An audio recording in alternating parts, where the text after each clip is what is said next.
Gallipoli. I've never been here before. It's my first time, and yet it all seems so hauntingly familiar. Right away, you sense just how much of who we are is forever part of this place.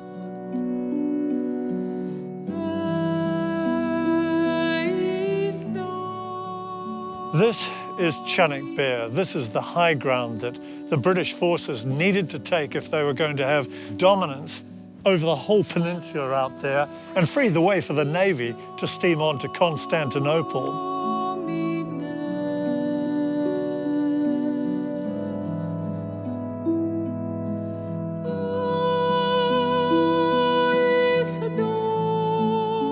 New Zealand forces actually made it here one day in August 1915, but that doesn't even begin to tell the real story of what went on.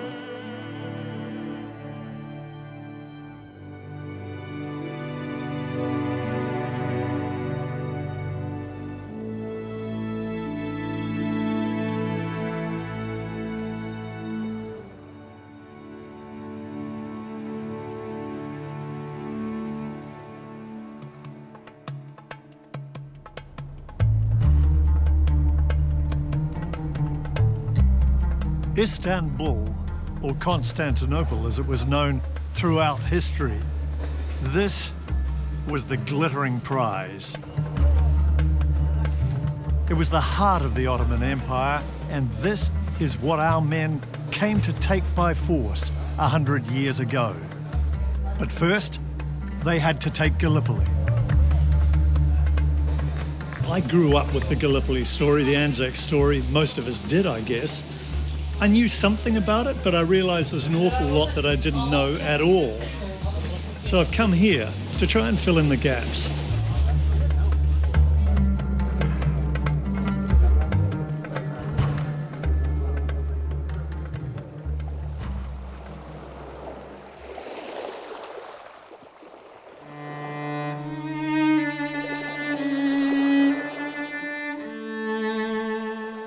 When we got within a mile of the beach, we knew we were in a war. When you jumped out of the boat, you're up to your neck in water. Finally got ashore, and the first sight was a Aussie on the mate was piggybacking him down to the beach with his leg blown off. And here we were meeting our enemy for the first time in real war. Real war. The landing, Anzac Cove, April 25th, 1915.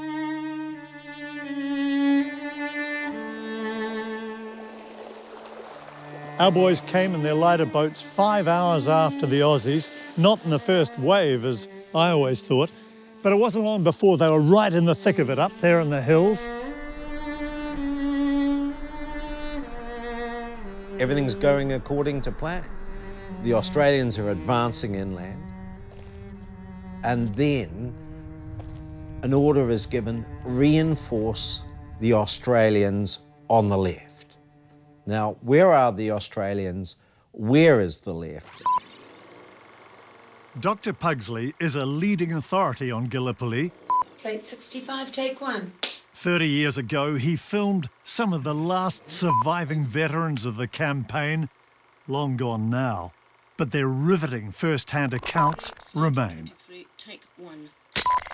It was complete chaos, really, I think, the landing, because there was no control, there was no front line as we later knew it in France. The whole of the slopes up from the beach to the top were covered with scrub. You couldn't run, you couldn't walk. You'd have to crawl, which was no good, to get any distance, up toward the Turks. And the Turk was up on the top. He had the advantage all the time, looking down onto what was going on below. And so we were hopelessly up against it.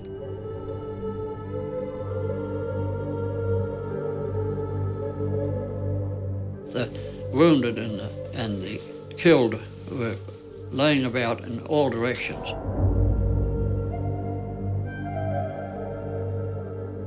I should say there was anything up to 1,000 or more laying on the beach when I stepped over to go ashore.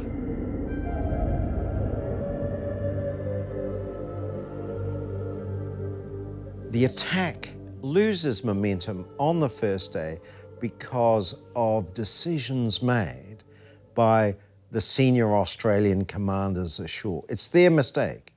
They sucked the bulk of the first 12,000 men to the south when the threat is coming from the north. And so there's a mix and match battle that goes on all afternoon with the New Zealanders joining the Australians, attacking, the Turks counter-attacking, and finally, Turkish reinforcements at that point overwhelm them and push them back onto what becomes the front line for the next 9 months. As the day wears on, the situation's becoming increasingly desperate. There was dead laying everywhere. The Aussies were sliding down the hills, holding their legs. Everybody was trying to do something. The Aussies said to me, "You're wanted up there, mate." And she was a terrible sight. The call goes out for a radical change of plan. Our commanders on the ground said, let's evacuate early, but High Command were having none of that. The word came back, dig, dig, dig until you're safe. And that's exactly what they did.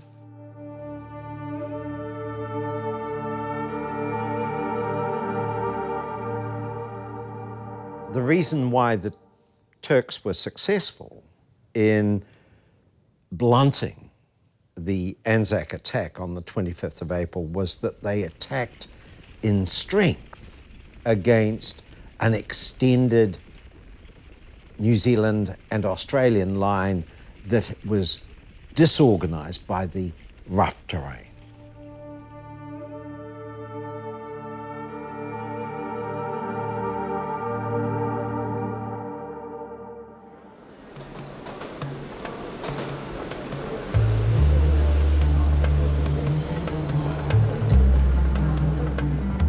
Back in Istanbul, I'm keen to know more about who the old enemy we knew as Johnny Turk actually was back then. And what does modern-day Turkey make of this, the 100th anniversary of Anzac Day? Well, as I'm about to discover, it's far from clear-cut. The official Turkish line is that it was a Turkish victory. But it wasn't just Turks, of course, who made up the Ottoman army. There were Kurds, there were Arabs, there were Armenians, there were Jews, there were Greeks. It was a cosmopolitan army of the cosmopolitan empire. Perception changed throughout the years, and it is still changing. In 1915, when the Ottoman army won the victory, they celebrated this as an Ottoman victory. But later, this victory was translated into a Turkish victory. The Ottoman dimension was forgotten, and the army was converted into Turkish army. Now, he says, Islamist politicians are again reinterpreting history. Recently, in the last 15 years, the Islamic fundamentalist parties started to organize tours to battlefield zone. And they started to promote the idea that this was a war against the invading infidel, a kind of a crusade, and this was the war of the Islam. Now, this is a new approach.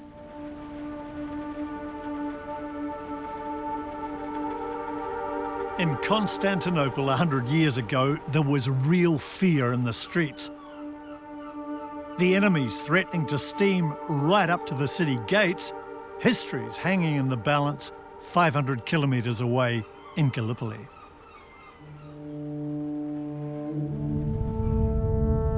By the 29th of April, the Battle of the Landing is over. While the New Zealanders and Australians have secured Anzac Cove, they're well short of their objectives. They're literally stuck between a rock and a hard place. It's a stalemate.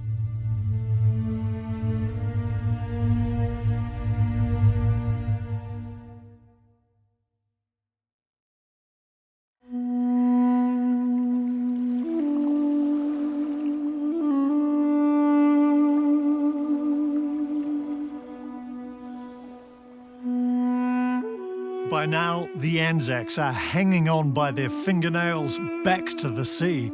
Their fight is as much with this unforgiving landscape as it is with Johnny Turk. They need to break the deadlock. So, 2 weeks later, they're diverted to the toe of the peninsula, Cape Helles, to join the main British force. It's a disaster. On the 8th of May, they take part in a botched attack, which fails because it's ineptly managed, and in the course of that day, there's 1,000 New Zealand casualties. So it means that by the end of the first fortnight ashore, New Zealand has suffered 2,000 casualties. After being there a fortnight, I didn't have one mate left. Depressed, demoralised, the survivors return to fight on at Anzac Cove. They're short of fresh water. It has to be specially shipped in. Look at this. These are men of the Maori Pioneer Battalion man-hauling it up to the heights. You can still see one of those massive steel tanks up in the hills. Back then, there was never enough water, a couple of litres a day per man, if they were lucky. It's hard to describe the measure of thirst, but when your tongue actually rattles on your teeth, then you can say you're thirsty. Soon everyone had some form of paratyphoid, enteric fever. Their world encompassed 8 metres of trench where they shared with 10 men and an open latrine which would accommodate 6 men at a time, and with no chance for washing. I've seen the fellows dying, literally dying on the latrines. They crawled to the latrines. They couldn't get anybody to carry them to the latrines. They died on the latrines, and they were buried anywhere about. So it was a shocking thing. We should have all been dead, the water we're drinking. There was a creek running down Shrapnel Gully, and dead mules and dead men laying in it. We're scooping up the slush with our dixies and waited for the settle. We'd get about that much water on the top. We were drinking that off the top. Wobbly on their feet and stressed out, and yet they still have to take their turn on the firing step. There's no let-up. A soldier's life at Anzac would break most men because you had a routine of 8 days in the trenches. Any attempt to put your head up would end up with a bullet hole in the forehead. The soldier's diet on Anzac was bully beef and biscuits. You can imagine a tin of bully beef standing in probably 100 to 115 degrees of sunlight for days and days and days. It was just a lot of cat's meat floating round in a tin of oil. A lot of it was Boer War surplus, stringy, salty, and of course without water, without centralised cooking. Soon every man with the lice, the flies. Flies, they flew in and out of your mouth like a hive of bees. If you went to have a drink, the flies flew over the top of you, and you couldn't drink your tea, and you couldn't even chew a bit of stew, but they wouldn't flies get into you. And every bush you touched with your hand would buzz with flies. And you're opening latrines, which you wouldn't see for flies. Out in front, the dead bodies lay out there. Now, no need to tell you what happens to a dead body in the open. It immediately begins to swell. It swells up and eventually bursts. And the flies bred in it. Hundreds of thousands of them. And they crept all over the dead bodies. Deadly Ottoman snipers are an ever-present threat, so the Anzacs come up with an ingenious solution, the periscope rifle. You put the rifle on top of the sandbags and looked at the bottom mirror. The top mirror reflected back, and you could sight the rifle without getting fired at, without getting hit. But they weren't altogether a howling success, the periscope rifle, as far as accuracy went. So, constant danger, bad diet and disease. If that was our soldiers' lot, what was it like behind the Ottoman lines? What about Johnny Turk? Was life any better for him?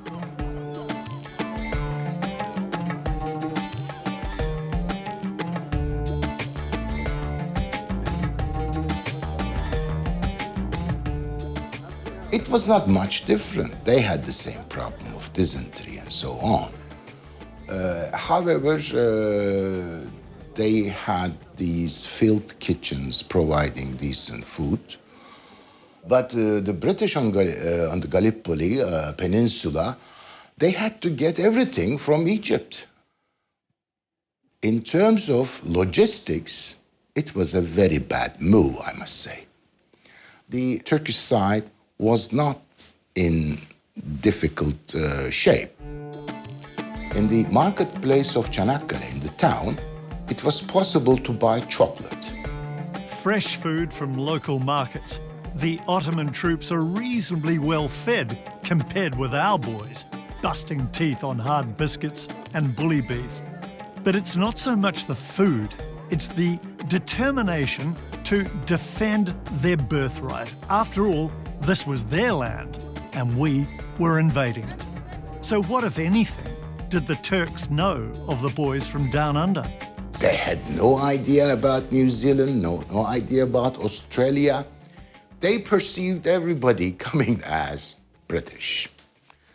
They were defending their land to a kind of a vague enemy, which they told in the beginning English, but it turned out to be something rather different. And nearly 95% of them were totally ignorant. They didn't know how to read and write. But 90% of these people had not even seen a map.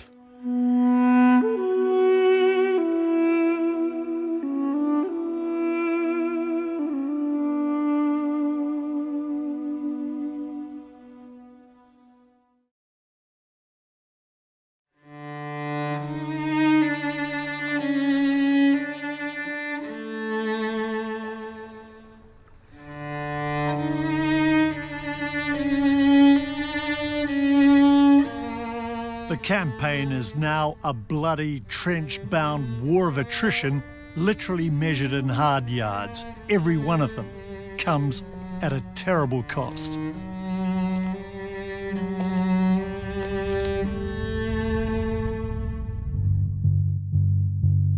Quinn's Post is the most advanced outpost of the Anzac Line, one of the key points of resistance to the Turks. It's formed in the early days following the April landing, and it's occupied by the New Zealanders in June, July, and August. Quinn's Post were only about 12 yards apart, I suppose, and there was no one could take advantage of the other side, and it was more or less a stalemate. We just shot at each other and bombed each other, and it wasn't very encouraging at all. No chance of burying the dead. It's way too risky for that. So much so that when anybody was killed, they were put in the corner and sprayed with petrol and burnt. You couldn't do anything about it. This is Quinn's Post Memorial as it is today, benign, silent. But 100 years ago, it was scorched earth. If the Anzacs lost it, they'd be driven right back down the gully there and the campaign would be over. So it's intensively fortified by Colonel William Malone, commander of the Wellington Battalion. When he worked on Quinn's Post and built it up from an untidy, dangerous little post to a really strong, fortified post, clean, and all the rubbish disposed of, and overhead cover for the men in the very dangerous places. He thought of everything. In May, the New Zealand Mounted Rifles, fresh from training in Egypt, arrive at Gallipoli to reinforce the line. Their beloved horses, though, are left behind. The Mounted are about to become foot soldiers. We were very sorry to leave our horses, they having been with us since we enlisted. But we'd heard about the landing on Gallipoli and the terrific casualties that the infantry had suffered, and we were very pleased to be going. And they're just in time for this major Turkish counteroffensive to drive the Anzacs into the sea. And you've got 40,000 men attacking the Anzac line on the night of the 19th.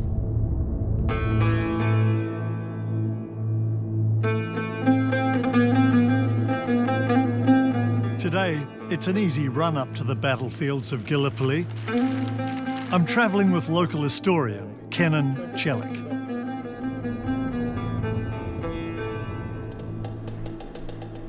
You can't see much of the old trench line now. It's pretty much overgrown with trees. But on May the 19th, the Anzac positions were going to be severely tested. The Turks decided to launch a massive attack, but they ran into a wall of machine gun and rifle fire, and by the end of it, almost 4,000 of them lay dead, 10,000 casualties in all. It was horrendous.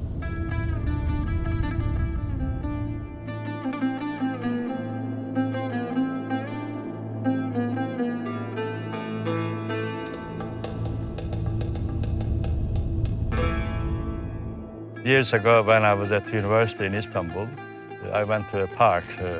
There was an old man sitting, on the bank in the park, and then started talking to me. And he said, I was in Gallipoli. We were 3,000 men in the regiment. Only 150 men survived. And we were moving in the battlefield. We were moving sideways to make targets smaller.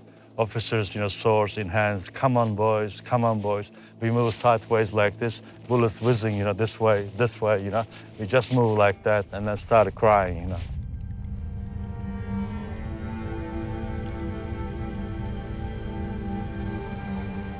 I want to try and understand a bit more of what drove those Ottoman soldiers into such an apparently suicidal attack. Was it king and country for them as well? Or was it that they'd been ordered to die defending their homeland and simply obeyed orders? They were Muslim mostly, so what about their religious faith? How much did that have to do with them running headlong into the Anzac guns on May the 19th, 1915? Though most Ottoman soldiers couldn't read or write, they were certainly steeped in the promises of their faith. And in Islam, there is a special promise for the soldier who dies on the battlefield. Martyrdom means that you go to heaven. For that reason, this is not something to be afraid of for you and for your family. But belief in martyrdom only went so far, the professor argues. The fact is, their men were just as keen to stay alive. These religious justifications do not mean much. During the First World War, the Ottomans were able to mobilize 2.8 million soldiers, and 500,000 soldiers defected from the front. Therefore, yes, religion gives a kind of a justification to die in a heroic manner on the battlefield, but at the same time, after the Russian army, Ottoman army was number 2 in the First World War in terms of defection. But up at Quinn's Post, it's all they can do to hold the line against an onslaught of 40,000 men. They attacked us but any got up to us, and we'd just hop out and poke them back with the bayonets. And in the meantime, we were blazing off as hard as we could go, just flying point blank into a mass. And in the morning, the empty shells were up to our ankles in the bottom of the trench.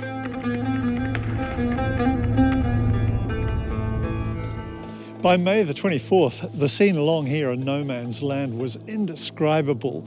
The place was just strewn, littered with putrefying bodies, bloated bodies that were attracting millions, literally millions of flies. And the stench, when the wind blew this way, it hit the Turkish lines. When it blew that way, it hit the Anzacs. It was intolerable.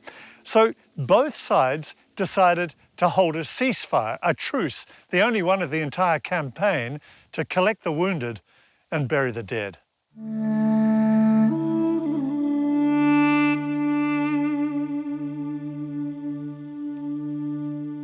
Some of the bodies, well, you couldn't manhandle them. You just put the pick in them and drag them into the trench.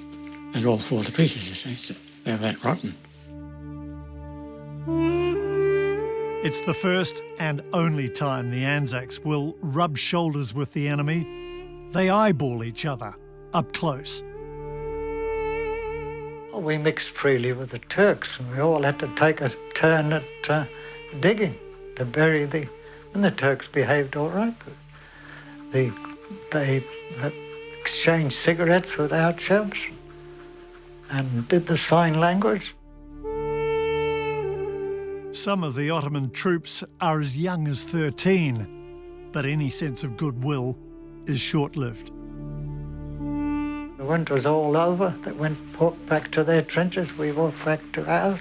Some idiot let off a rifle shot, bang, bang, bang, right along the line again. Only lasted for 2 or 3 hours and then finished. Everybody got back into the trenches again and started firing at each other.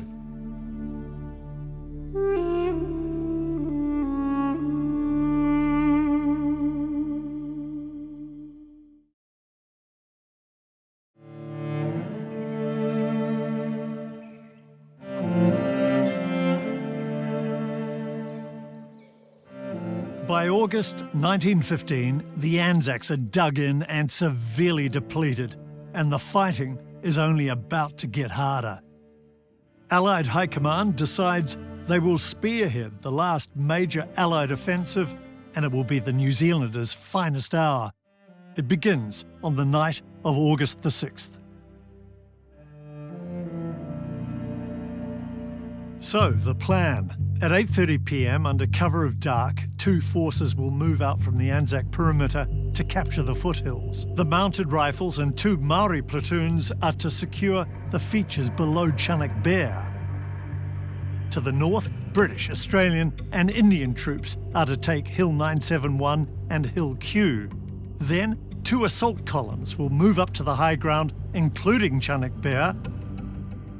After that, the New Zealanders will track down from Chunuk and, in a pincer movement with the Aussies, finish the job. Just take a look at the terrain. It was an incredibly ambitious plan, even for fighting fit men. Our boys were sent in under cover of darkness. They were laden down with ammunition, machine guns, and this is after months of fighting, fatigue and disease.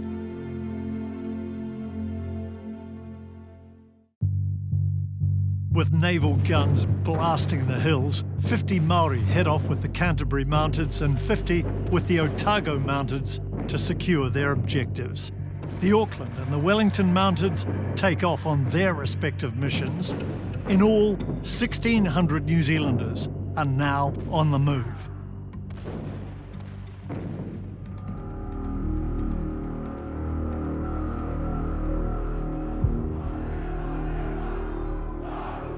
Just ahead of us, the Maoris had been put in. Every now and again there was a haka, and every now and again there was a poor Turk coming, crawling down off the track. Had been hurt with the bayonet or something of that description. The Maoris had been stuck into them properly. I know one fellow had a pick handle. He laced into them with the pick handle. They drove these 2 small trenches of Turkey out of existence. We had to do this haka to give everyone a cheer in their heart, a strength in their heart, to look forward to kill the Turks, to win and conquer the Turks and beat them. When we got into the Turks' trenches, some of them were half dead, just laying there. You can feel it when you tramp on them, you can hear the breathing. We just turned the bayonet, the rifle around, and with the bayonet on it, just finished them all, killed them all. It was a brilliant operation. The Mounted and the Maori, armed with just rifle and bayonets, no shots to be fired, they cleared them all. The Turks were caught out by surprise. They took all of their objectives that night. By 10 p.m, old number 3 post is taken. By 11, tabletop. 2 hours later, Bishop's Hill falls. But the left flank is struggling. The Otago and Wellington infantry battalions are to move up to position to take Chunuk Bair. The Canterbury's job is to secure the ridge lines, while the Aucklands remain in reserve down at the beach. Do you know the terrain of that peninsula? Yes. Look, it's terrific. It's just terrific. It's all hills, steep ravines and steep hills. No surprise then that the Otagos find it hard going. They're soon in disarray. Just a handful actually reach their objective. The Wellingtons are sent ahead, making it up to an area known as the Apex. The Canterburys become hopelessly lost. Only 2 platoons get through. Most of the battalion has to go back to the start line to have another go. Valuable hours are lost. Meanwhile, the attack on Hill 971 and Hill Q has collapsed, with troops becoming lost and exhausted. But 3 of the 4 New Zealand battalions are now in position, though everything's running late. Brigadier Francis Johnston is in a quandary. He makes a fateful decision. And on the morning of the 7th, they're about 500 yards short. And fatally, the New Zealand brigadier pauses. He has a crisis of confidence. He looks to his left, he looks to his right. There's no support, and he's on this exposed ridge. And quite sensibly, he should have kept on going. But he's a sick man. He'd been drinking rum all night. The brief chance of victory is lost. A lightly spread Turkish defence has been stiffened, and by 8 in the morning, they're blasting the New Zealand lines. Well, a man would just, you'd speak to him, or yell out to him. He might be 20 or 30 yards away, some one of your own men. And later on, you got no reply. They were dying out as the day went on because the wounds were very, very bad. Off to the side, at the neck, the Australian light horse is decimated after mounting a suicidal diversionary attack. They're mown down in their hundreds. Still, the attack on Chunuk Bair proceeds. Oh, paralysed many times. Paralysed with fear. Anybody that says that under those conditions that they had no fear, well, he's just imagining things. During the early hours of August the 7th, the Aucklanders have moved up from their reserve position onto the apex. At 11 a.m, the Auckland Battalion is ordered to attack Chunuk Bair. The Auckland boys come up. They were supporting us, and they come up, formed up, and they went over the top under Major Young. And they only went about 150 yards and they were stopped. And they lost a terrible lot of men. In the space of just a few short minutes, 300 Aucklanders lie dead or wounded. The only time I felt like crying was when I was passing some 3 or 4 fellows of ours that were wounded, badly wounded, when I was crawling down the trench after I'd been shot myself, and they were singing out for water.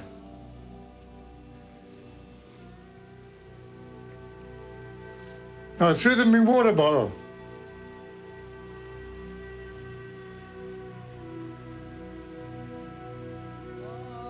There were 4 of them, badly wounded. I couldn't do anything, but I threw them my water bottle.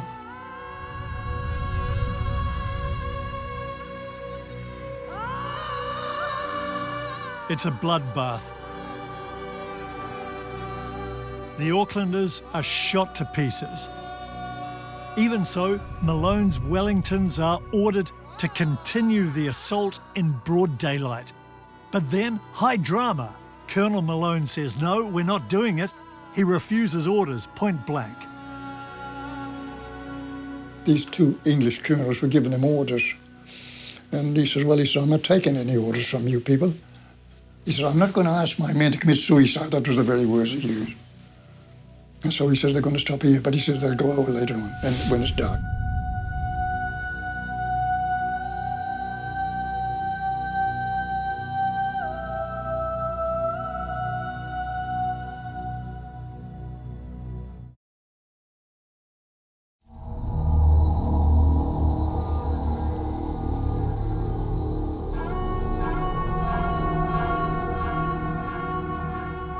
A 4-inch hill, you could see it coming over just like a black cricket ball.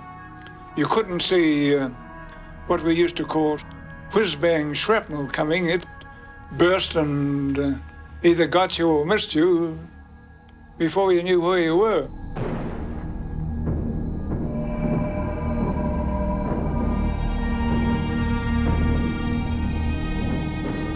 August the 8th, and a massive bombardment pounds Chunuk Bair from 3:30 a.m.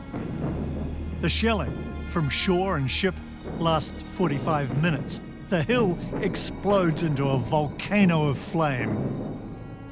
As well, 12 New Zealand machine guns are placed on the slopes below. They open fire in support of Colonel Malone's Wellington Battalion, which is immediately ordered into the attack. Before first light, on the 8th of August, Malone's Wellington Battalion formed up in a solid phalanx on a narrow ridge, goes up and takes the high ground. And he takes over a Turkish trench on the crest itself and digs in the rest of the battalion back on the seaward slopes. Incredibly, there's no resistance, and they find themselves looking down on the Dardanelles, their ultimate objective. But it doesn't last. Malone's men are on their own. 2 backup battalions never arrive. You could see the Narrows. You could see a road going just on like the road going up to Akibaba. We're really interested in seeing these things. We've never seen a sign of any enemy, and we were moving about there as if we were out in a paddock. No thought. we decided we were going to have a game of cards. We were quite happy until they made the attack. Charlie Clark is one of 80 men in the empty Turkish gun pits. Along with some inexperienced English troops on the flanks, they're soon coming under heavy fire. All of a sudden, on my left flank, a Turk came out, lay down, started firing at me. Then I had to back move the whole time while I fired at him. Then another one came out, and another, until I heard about 6 men firing at me. Throughout the 8th of August, the battle is first with the Wellington Battalion, and the 2 companies in the front line are shot to pieces and driven back onto the reserve seaward trench that they've dug. And then all through the day, the crest becomes no man's land. The Turks attack to the top of the hill, the Wellingtons counterattack and drive them back. But of course, once the Turks go back, Turkish machine guns open fire, so anyone standing on the crest can't live. It was just a sheet of bullets going over almost at ground level. It's just a mad world. As far as I'm concerned, it was just a mad world. But I can hear in the background, I can hear this very, very plainly. I heard it then, I can hear it at times today. Get the bastard before he gets you.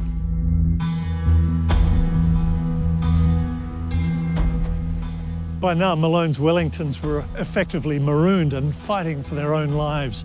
They were running short of everything, of ammo, of water, and ultimately of men. And the scene was one of absolute desperation. All around them, the dead and the wounded lying unattended in the pitiless sun. Some wrote of dragging bodies in front of them to protect them from the incoming fire. One trooper wrote that the noise was so intense, the crackle of gunfire, of shells, of grenades, and of course, the screams of the wounded.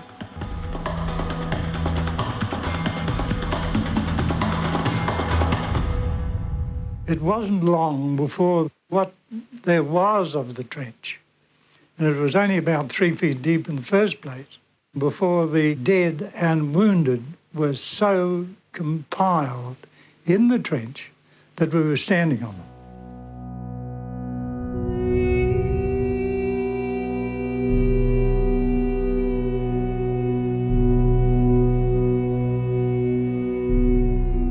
Time after time, the New Zealanders fought off Turkish attacks, and in turn they mounted their own counter-attacks, William Malone himself leading several bayonet charges. But as the light began to fade, the New Zealanders started falling back. Of the 700 Wellingtons who had taken the crest here, only 70 were left. And by 5 p.m, an incoming artillery shell landed, probably friendly fire. It landed on Colonel William Malone himself. He was killed.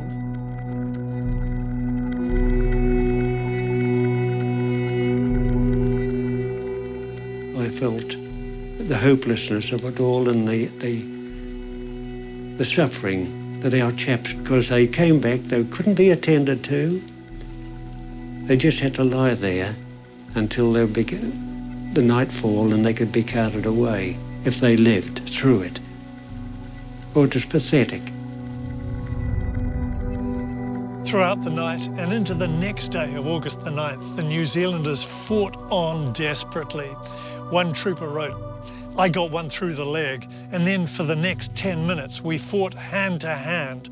We bit, we used our fists, we used pistols and rifles as clubs," and he said the blood was flying like the spray from a hair wash bottle. After Malone's death, after the Wellington mounted rifles are chewed up in the same way that the Wellingtons had been, and these 2 British battalions go forward. They are the Gloucesters, but they're raw recruits, and a huge Turkish counterattack routs them. Chunuk Bair is lost, the Anzacs are now dangerously exposed. But on the apex, just below Chunuk Bair, the New Zealanders have a dozen machine guns in position from the previous 2 days. On the morning of the 10th, a test firing into the area known as the farm reveals the range to be perfect. Only moments later, a huge Turkish counterattack comes over the ridge, thousands upon thousands of them, straight into a wall of death. And I had my gun trained on the very spot they were going on. And all I had to do was and they had to go through that stream of bullets. And of course, they fell all over the place. And I think before the end of the day was out, we'd wiped them pretty well. They wouldn't be much use as a military unit. Dan Curran and the New Zealand machine gunners take down some 5,000 Ottoman soldiers. And that's the only redeeming feature. I don't mean the loss of life, but getting a little of our own back because we were practically wiped. The August campaign was the Anzacs' last chance. Those who make it through are about done. A lot of them pretty dejected, you know. They've been in a fight for some time, and it takes a long time to get over those sort of things, especially with the tucker that you were getting. The food you were wasn't there to build you up, it was just to make you survive, that's all. With the onset of a particularly savage winter, there was little choice for the Anzac colony over here, really. It was either be washed out by the weather or overrun by the next Turkish offensive. By now, Hamilton, the Supreme British Commander, had been sacked and the decision made to evacuate. And this is where it gets bitterly ironic, because the evacuation was the most successful military operation of the campaign. Not one Allied life was lost, but the Dardanelles campaign was over, a glorious failure. I lost some very, very, very fine friends, wonderful friends there, but they soon go. It becomes commonplace. If I'd been a weeping chap, I think there would have been real tears. Because we'd been so close together. We were almost brothers. Army, you know, soldier brothers. Living together and dying together. And being a lone survivor of that little lot, I felt it very deeply.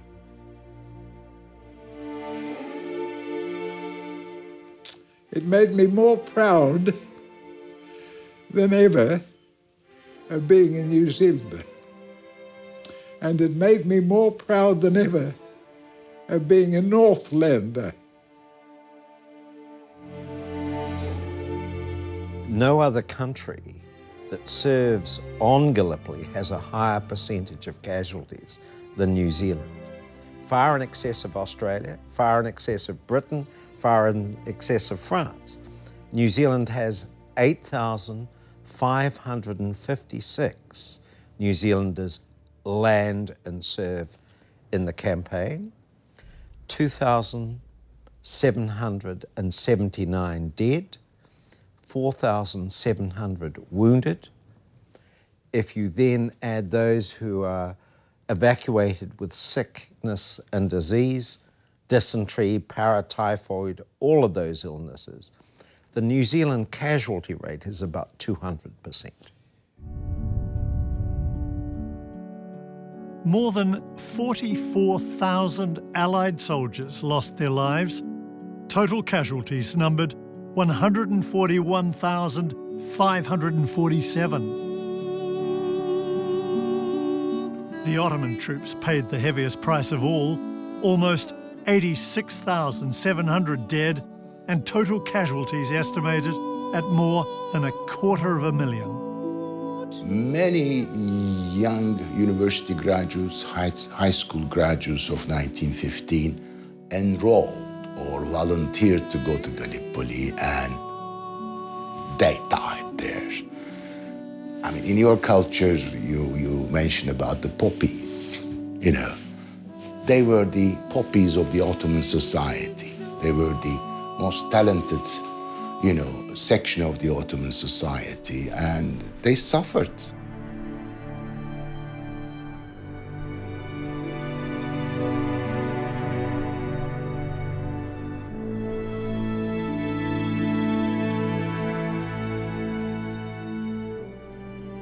When you come and see the names etched on the headstones, you can't help but feel a sense of kinship. And there's waves, I guess, of sorrow and pride that come on as well. Nearly 3,000 of our boys were killed on these hills and down on these beaches. And for what? Gallipoli wasn't their idea, it wasn't their failure, but they fought as hard, maybe harder, than any man. And as you wander around this place, you just want to say to them, really, mate, you're not forgotten. We still remember. And we always will.